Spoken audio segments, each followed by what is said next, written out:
10 days of A badman एक Netflix तुर्की crime film है जो एक दुखी व्यक्ति की ट्रांसफॉर्मेटिव जर्नी के इर्द गिर्द घूमती है क्योंकि वह दो कंस्पिरेटर इन्वेस्टिगेशन से गुजरता है।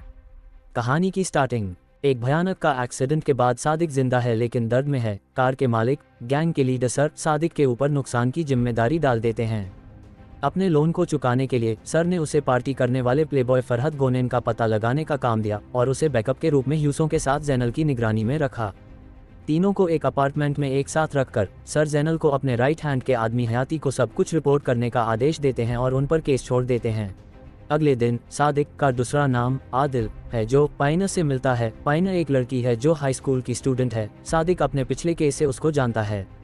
एक बार फिर उसके ट्रैकिंग स्किल की ज़रूरत होने पर सादिक ने उसे अपने टारगेट फरहत पर नज़र रखने के लिए काम पर रख लिया। इस बीच एक अन्य पुराना दोस्त मेड पाइनर के थ्रू से सादिक तक पहुंचता है और उसे दूसरी नौकरी का ऑफर करता है।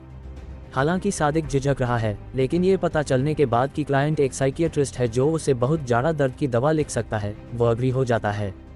जबकि अन्य लोग फरहत को ढूंढ रहे हैं, सादिक साइकियाट्रिस्ट डॉक्टर बुकेट से मिलता है जो उसे उसके चाचा हसमेट कोसेग्लू की हत्या की जाँच करने के लिए कहता है। पुलिस को पहले ही सस्पेक्ट्स मालदीव के एक कपल इयाना और रानत का पता चल गया है जो कोसेग्लू की हवेली में काम करते थे। हालांकि कपल फिलहाल भाग रहे हैं और बुकेट की मां स्मिथ को स्ट्रॉन्ग बिलीव है कि उनके भाई की हत्या के पीछे कोई और है। ऐसे में बुकेट केवल यही चाहता है कि सादिक हत्या की इन्वेस्टिगेशन ग्राउंड लेवल पर करे। फिर भी जब स्मिथ ने अपना बिलीफ शेयर किया कि हसमेट की चालाक वाइफ जेला ने उसे मार डाला तो सादिक ईमानदारी से इस पर गौर करना शुरू कर देता है। इसके अलावा वह जैनल की मदद से कोसेग्लू परिवार के बिजनेस के बारे में पता लगाया और कुत्ते के रखवाले तैमूर जैसे उनके एम्प्लॉय से पूछताछ करता है। सौदेबाजी के अपने अंत को पकड़ते हुए बुकेट सादिक को चेकअप के लिए देखती है और उसकी पत्नी फेटोस की हाल ही में और खतरनाक मौत के बारे में जानने के बाद उसे भारी दवाएं देती है। इस बीच पाइना सोशल मीडिया पर फरहत को ढूंढने में सफल हो जाती है और उसका पता हासिल करने के लिए उसे ऑनलाइन सेड्यूस करना शुरू कर देती है।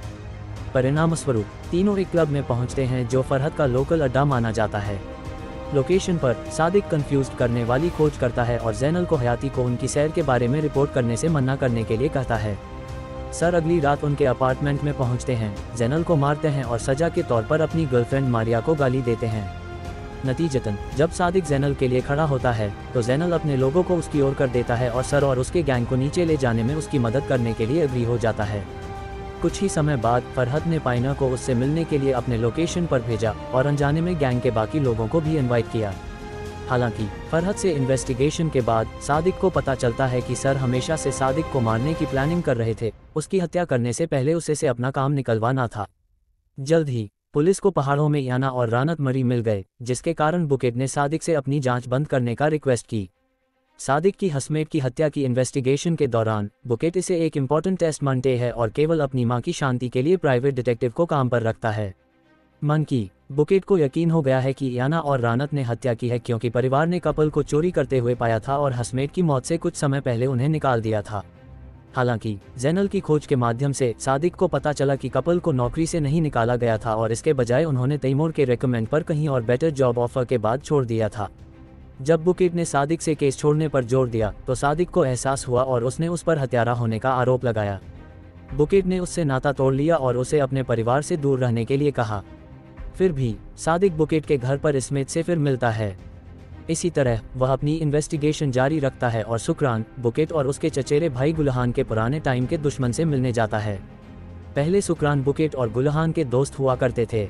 हालांकि जब उन्हें उस पर उनके लवा होने के बारे में रूमर फैलाने का संदेह हुआ तो उनमें से एक ने शुक्रान को रात की आड़ में सीढ़ियों से नीचे धकेल दिया, जिसके कारण वह विकलांग हो गया। जब सादिक को शुक्रान से इस कहानी के बारे में पता चला तो उसे पता चला कि दोनों लड़कियां असली में लवर थीं। बुकेट और गुलहान हसमेट की हवेली में उससे मिलने के लिए अग्री होते हैं, जहां वे सच्चाई बताता है। हसमेट जेला का एक खराब और बेवफा पति था, जिसके कारण वह जेला किसी दूसरे पुरुष के पास में चली गई और उसके बच्चे गुलहान को जन्म दिया, जिसे उसने गुप्त रूप से हसमेट के रूप में पाला। हसमेट अपने दूसरे बच्चे कैनबक की तुलना में गुलहान को अपने सुनहरे बच्चे के रूप में बहुत प्यार करता है। फिर भी जब हसमेट ने एक जेनेटिक सेंटर शुरू किया जहां उसके बच्चे जीनियोलॉजिकल टेस्ट्स कराने वाले पहले व्यक्ति के रूप में थे जिसने टेस्ट करवाई, तो हसमेट को गुलहान के बारे में सच्चाई पता चली। उसी के कारण गुलहान और बुकेट को एहसास हुआ कि गस में गुलहान को उसकी प्रॉपर्टी से बाहर कर देगा और बिजनेस को अक्षम कैनबक को सौंप देगा।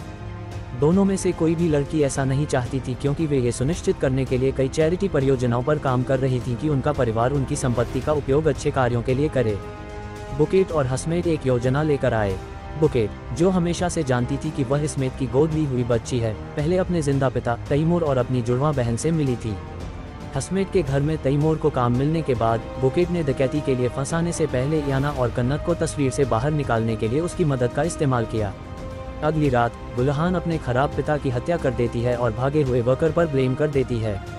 हालांकि सादिक को इस कपल को उनकी साजिश और हत्या के लिए दोषी ठहराने के लिए मजबूर किया जाता है, लेकिन एक इम्पोर्टेंट जानकारी जानने के बाद वह ऐसा करने से बचता है। लड़कियों को बच्चा हो रहा था। गुलहान के अंडे और बुकेट के जुड़वा गर्भ का उपयोग करते हुए जोड़े को रास्ते में एक सीक्रेट बच्चा हुआ।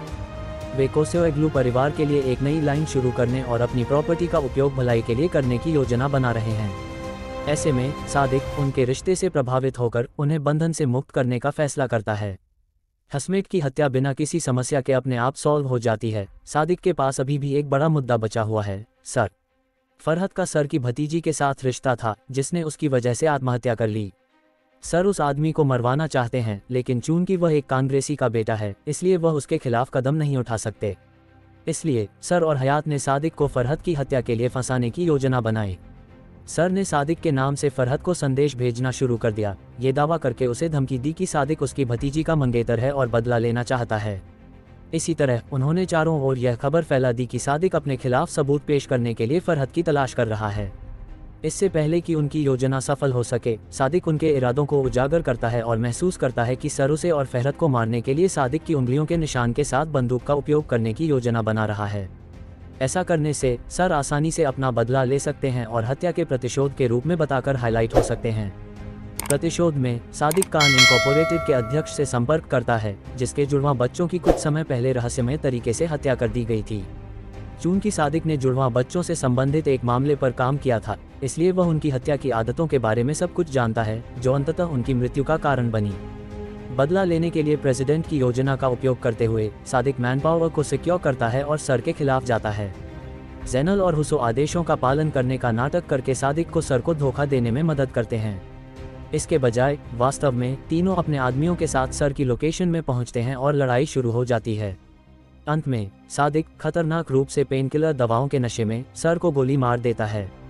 हालांकि इस समय वह आदमी इतनी अधिक नशीली दवाओं और शराब पी लेता है कि वह खुद को पॉइजन दे लेता है और बेहोश हो जाता है। मृत्यु के निकट की घटना के बाद सादिक ने पाइनर के प्रति अपने अट्रैक्शन के आगे झुककर एक नया जीवन जीने का फैसला किया। अंततः सादिक पाइनर, जैनल और हुसो के साथ रहता है और एक नया जीवन शुरू करता है।